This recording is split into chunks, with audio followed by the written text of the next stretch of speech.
Hello दोस्तों, पिछले section में हमने देखा कि कैसे 1848 में लिबरल्स का फ्रैंकफर्ट पार्लियामेंट फेल हो गया और राजाओं ने क्रांति को दबा दिया। पर दोस्तों, भले ही लिबरल्स फेल हो गए, पर नेशन स्टेट बनाने का सपना अब रुकने वाला नहीं था। आज हम शुरू करने जा रहे हैं क्लास 10th की हिस्ट्री का चैप्टर 1 का सेक्शन 4, जिसका नाम है the making of Germany and Italy. जब मिडिल क्लास फेल हो गई तो जर्मन यूनिफिकेशन का जिम्मेदार बदल गया। अब ये रिस्पॉन्सिबिलिटी ली वहां की मोनार्ची और यूरोप के सबसे खतरनाक मिलिट्री स्टेट प्रूशिया ने। चलो देखते हैं कैसे प्रूशिया ने पूरे मैप को बदल दिया और इस पूरी गेम को मास्टरमाइंड कौन था। अब एंट्री होती है हमारी कहानी के सबसे बड़े हीरो की, ऑटो वॉन बिस्मार्क। ये प्रूशिया की चीफ मिनिस्टर थे और उन्हें ही जर्मन यूनिफिकेशन का असली आर्किटेक्ट माना जाता है। बिस्मार्क का दिमाग एकदम अलग चलता था। बस उन्होंने कोई लल्लू पंजू तरीके नहीं अपनाए। उन्होंने हेल्प ली प्रूशिया की डिसिप्लिन्ड आर्मी और वहाँ की ब्यूरोक्रेसी की। बिस्मार्क ने एक बहुत फेमस पॉलिसी चलाई जिससे हम कहते हैं ब्लड एंड आयरन पॉलिसी। इसका मतलब सीधा था, बातों से कुछ नहीं होगा। अगर देश को एक करना हो तो जंग लड़नी पड़ेगी, खून बहाना पड़ेगा और मिलिट्री पावर दिखानी पड़ेगी। ये नाम याद रखना, एग्जाम में डायरेक्ट MCQ आता। अब जब पॉलिसी ब्लड एंड आयरन की थी तो वॉर तो होने ही थे और प्रूशिया ने अगले 7 साल में 3 बड़े वॉर लड़े। और ये जंग किसी छोटे मोटे देशों से नहीं बल्कि उस जमाने के सुपर पावर्स के खिलाफ थी, फ्रांस, डेनमार्क और ऑस्ट्रिया। बिस्मार्क ने ऐसी डेडली प्लानिंग की कि दोस्तों कि इन तीनों कॉन्फ्लिक्ट्स में प्रूशिया की डिसिसिव विक्ट्री हुई। इन तीनों जीतों ने बाकी फॉरेन शक्तियों दैट इज पावर्स को जर्मनी के इलाके से बाहर निकाल फेंका और जर्मन यूनिफिकेशन का प्रोसेस सक्सेसफुली कंप्लीट हो गया। अब आता है फाइनल क्लाइमैक्स। 18 जनवरी 1871 में जब मौसम बहुत ख़राब था, यूरोप के सबसे ग्रैंड पैलेस में, पैलेस ऑफ वर्सलीज के एक अनहीटेड हॉल ऑफ मिरर्स में पूरे जर्मनी के प्रिंस, आर्मी रिप्रेजेंटेटिव्स और मास्टरमाइंड बिस्मार्क इकट्ठे हुए। वहाँ सबके सामने पर्शिया के राजा केसर विलियम I को पूरे यूनाइटेड जर्मन एम्पायर का राजा घोषित कर दिया गया। सोचो, जो जर्मनी पहले टुकड़ों में बटा था अब वो एक सुपर पावर नेशन स्टेट बन चुका था। ये जो नया जर्मनी बना ना दोस्तों, इसने आते ही सबसे पहला काम क्या किया? उन्होंने पूरे स्टेट को मॉडर्नाइज करना शुरू किया। उन्होंने फोकस किया जर्मनी की करेंसी पर, बैंकिंग सिस्टम को स्ट्रॉन्ग कर दिया और पूरे देश के लीगल और जुडिशियल सिस्टम को एक जैसा और मॉडर्न बनाने पर। प्रूशिया के मॉडल्स और प्रैक्टिसेस ही अब बाकी पूरे जर्मनी के लिए स्टैंडर्ड बन गए थे।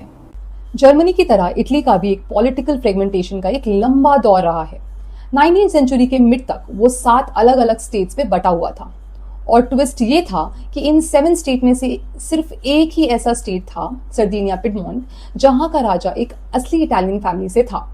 बाकी सब पर फॉरेन किंग्स का कब्जा था। अब इटली को एक करने के लिए 3 बड़े सुपर हीरोज ने काम किया था। Hero number 1 Giuseppe Mazzini, the brain. उन्होंने 1830s में एक यूनिटरी इटालियन रिपब्लिक बनाने के लिए यंग इटली नाम के सीक्रेट सोसाइटी बनाई और लोगों के दिलों में देश प्रेम की सोच डाल दी। Hero number 2 count Camillo di Cavour. He was the mastermind. ये सर्दिनिया पिडमोंट के चीफ मिनिस्टर थे।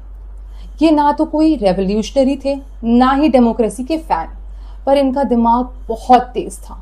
उन्होंने फ्रांस के साथ एक डिप्लोमेटिक अलायंस की और उसकी हेल्प से 1859 में ऑस्ट्रियन फोर्सेस को हराकर नॉर्दर्न इटली को आजाद करवा दिया। नंबर 3 जुसेपी गरिबाल्ड, दी स्वॉर्ड। इन्होंने अपनी एक आर्म्ड वॉलंटियर्स की सेना बनाई जिसे कहते हैं दी रेड शर्ट्स। 1860 में गरिबाल्ड मार्च करते हुए साउथ इटली और किंगडम ऑफ द 2 सिसिलीज पहुंचे। वहां एक लोकल किसान का सपोर्ट लेकर उन्होंने वहां के स्पेनिश बोर्बोन रूलर्स को दौड़ा कर देश से बाहर निकाल दिया। और इसका रिजल्ट क्या हुआ? नॉर्थ, साउथ और सेंटर सब एक हो गया और फाइनली साल 1861 में किंग विक्टर इमैनुअल II को एक यूनिफाइड इटली का राजा घोषित कर दिया गया। 18th सेंचुरी से पहले ब्रिटिश नेशन नाम की कोई चीज थी ही नहीं। जो लोग वहां रहते थे उनकी आइडेंटिटी उनके एथनिक ग्रुप से थी, यानी कुछ लोग इंग्लिश थे, कुछ लोग स्कॉट और कुछ आयरिश थे। इनमें सबसे ज्यादा अमीर और पावरफुल थे इंग्लिश लोग। उन्होंने बाकी सभी को हराकर अपना राज जमाने की कोशिश की और धांसू दिमाग लगाया। अब एग्जाम के लिए 2 सबसे बड़े डेट्स नोट करो। Number 1, act of union 1707। English parliament ने स्कॉटलैंड के साथ एक एग्रीमेंट साइन किया जिसे कहते हैं एक्ट ऑफ यूनियन 1707। इसे जन्म हुआ United kingdom of great Britain का। पर यह कोई दोस्ती नहीं थी। इंग्लैंड ने धोखे से स्कॉटलैंड पर अपना दबदबा बना लिया। स्कॉटिश लोगों की कल्चर, उनकी लैंग्वेजेस और उनके पॉलिटिकल इंस्टीट्यूशंस को सिस्टमैटिकली दबा दिया गया। उन्हें उनकी ट्रेडिशनल ड्रेसेस तक पहनने से मना कर दिया गया। Number 2, incorporation of Ireland 1801। Ireland की कहानी और भी दिलचस्प है। आयरलैंड 2 हिस्सों में बटा हुआ था, कैथोलिक्स और प्रोटेस्टेंट्स। इंग्लिश लोगों ने क्या किया? उन्होंने माइनॉरिटी प्रोटेस्टेंट्स का साथ दिया ताकि वो मेजॉरिटी कैथोलिक्स पर राज कर सके। जब 1798 में एक आयरिश हीरो वुल्फटोन ने इसके खिलाफ रिवॉल्ट किया तो उन्होंने उसे हरा दिया गया और 1801 में आयरलैंड का जबरदस्ती यूनाइटेड किंगडम्स के अंदर मिला दिया गया। तो दोस्तों ये था हमारा सेक्शन 4, कैसे बिस्मार्क ने ब्लड और आयरन से जर्मनी बनाया, केवॉर और गरिबाल्डी ने इटली को आज़ाद किया और इंग्लैंड ने चालाकी से यूके खड़ा कर दिया। अब एक एक कॉन्सेप्ट आपके दिमाग में हमेशा के लिए फिट हो गया होगा।